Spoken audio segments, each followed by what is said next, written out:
there's one problem that open-world games usually struggle to overcome, it's the tension between the stories that the writers are trying to tell and the story you create yourself within its systems and its world. What makes Grand Theft Auto 5 such an outstanding achievement is that it accommodates both masterfully, allowing neither to undermine the other. It gives you tremendous freedom to explore an extraordinarily well-realized world and tells a story that's gripping, thrilling, and darkly comic. In nearly every way, it is a leap forward in sophistication for the series. He sits on his ass all day, smoking dope and jerking off while he plays that f***ing game.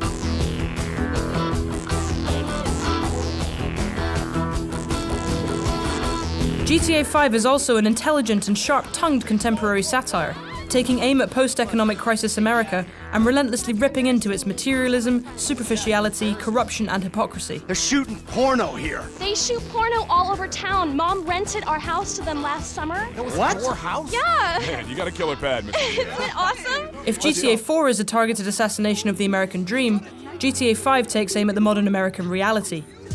It rips into the millennial generation, celebrities, the far right, the far left, the middle class, the media. Nothing is safe, including modern video games. Go away. What the The attention to detail that goes into making its enormous world feel alive and believable is also what makes its satire so biting. That must feel good. What a proud patriot you are. At the same time, it's immediately noticeable that every aspect of Grand Theft Auto 5's fundamental design has been greatly improved over GTA 4. The cover system is more reliable, the auto-aim less touchy. Cars handle less like their tires are made of butter, though their exaggerated handling still leaves plenty of room for spectacular wipeouts.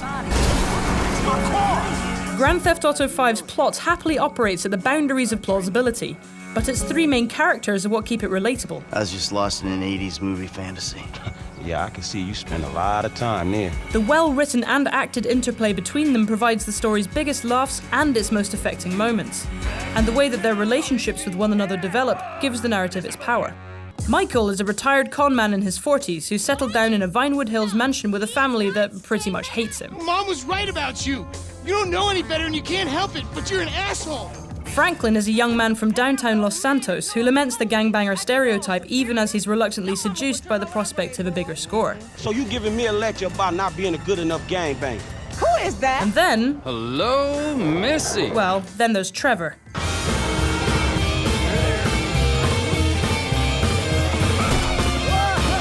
I want you to leave now! Look, this is all I've got, all right? I had a tough upbringing. My daddy was not nice to me. Oh, hey there, Trevor. Trevor feels like a bit of a get-out-of-jail-free card for Rockstar, providing an outlet for all the preposterous antics and murderous behaviour. I found his violent insanity a little overblown and tiresome at first, but then his over-the-top missions become some of Grand Theft Auto 5's highlights. Importantly, switching between the characters is a brilliant way of accommodating both serious storytelling and wanton mayhem. That alleviates some of the narrative inconsistency that troubled Grand Theft Auto 4. It's effective. Even off mission, I found myself acting like a midlife crisis guy with anger issues as Michael, a thrill seeker as Franklin, and a maniac as Trevor. Each also has a special ability, like Franklin's slow-motion driving, which gives them a unique touch. If Grand Theft Auto 4's Liberty City felt like a living city, San Andreas feels like a living world, and it contains a bewildering multiplicity of things to do. The missions are an able guide to both San Andreas' locations and its activities, touring you around the map and whetting your appetite for independent exploration. It pushes the Xbox 360 and PlayStation 3 further than it has any right to, and it looks incredible. The biggest jump in quality since Grand Theft Auto 4 is the character animation, but the world is also much more detailed and populous. San Andreas' extraordinary sense of place is heightened by the fact that so much of it isn't on the map. There's such a lot going on that it's easy to find things organically, without the need to spend your life following a mission marker. I once stole a passenger jet from the airport for the hell of it, then parachuted onto the top of the tallest building in Los Santos. I bought an expensive mountain bike and cycled around in the hills enjoying the view. The music selection is also typically excellent, leading to many of those serendipitous moments where you're driving along and the perfect song comes on the radio. These little moments can be captured on your phone camera, which, brilliantly, can also take selfies.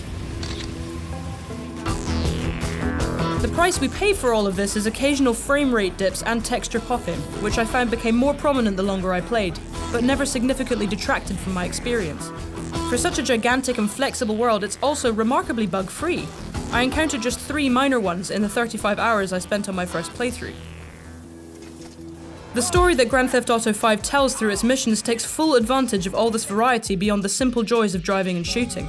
The days of drive here, find this guy, shoot this guy are behind us. You never know what you're going to end up doing. Even missions that would otherwise be formulaic are imbued with novelty and excitement by the potential to play them from 3 different viewpoints. In this shootout, Trevor's firing RPGs from a rooftop as Michael and Franklin flank the enemy on the ground. And at long last, Rockstar has finally slain one of GTA's most persistent demons, mission checkpointing, ensuring that you'll never have to do a long, tedious drive 6 times if you repeatedly fail a mission ever again.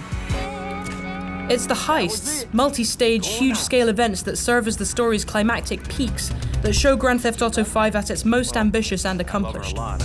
Usually each offers a choice between a more involved, stealthier approach and a guns-blazing option that will be less tense but more explosively chaotic. All of GTA 5's missions are replayable at any time, letting you relive favourite moments or try out another approach. Sometimes your own approach won't be the way that Rockstar's designers expected, and though Grand Theft Auto 5 is usually very good at bending around you when that happens, there were 1 or 2 occasions where it wasn't prepared for my personal brand of chaos. Most of the time the scripting is good enough to be invisible, but when it's not you really notice it, if only because it's otherwise so seamless. It's worth mentioning that when it comes to sex, drugs, and violence, GTA 5 pushes boundaries much further than ever before. You shitting me? No. If the morality police were worried about hot coffee, there's a lot here that will provoke moral hysteria. Hey, Trevor, are we still gonna cook that batch? Yeah! It's deliciously subversive and firmly tongue-in-cheek. But once or twice it pushes the boundaries of taste, too. There's one particular scene, a torture scene in which you have no choice but to participate, that I found so troubling I had difficulty playing it. Even couched in obvious criticism of the US government's recourse to torture post 9/11, it's a shocking moment that will attract justified controversy. Some other stuff, like the ever-present prostitution and extensive strip club minigames, feel like it's just there because it can be, rather than because it has anything to say. But there's nothing in San Andreas that doesn't serve Rockstar's purpose in creating an exaggerated projection of America that's suffused with crime, violence, and sleaze. Grand Theft Auto 5 is not only a preposterously enjoyable video game, but also an intelligent, wickedly comic, and bitingly relevant commentary on contemporary America. It represents a refinement of everything that GTA 4 brought to the table 5 years ago. It's technically more accomplished in every conceivable way, but it's also tremendously ambitious in its own right. No other world in video games comes close to this in size or scope, and there is sharp intelligence behind its sense of humour and gift for mayhem. It tells a compelling, unpredictable and provocative story without ever letting it get in the way of your own self-directed adventures through San Andreas. It is one of the very best video games ever made. For more on Grand Theft Auto 5, including the upcoming Grand Theft Auto Online multiplayer mode, stick with us on IGN.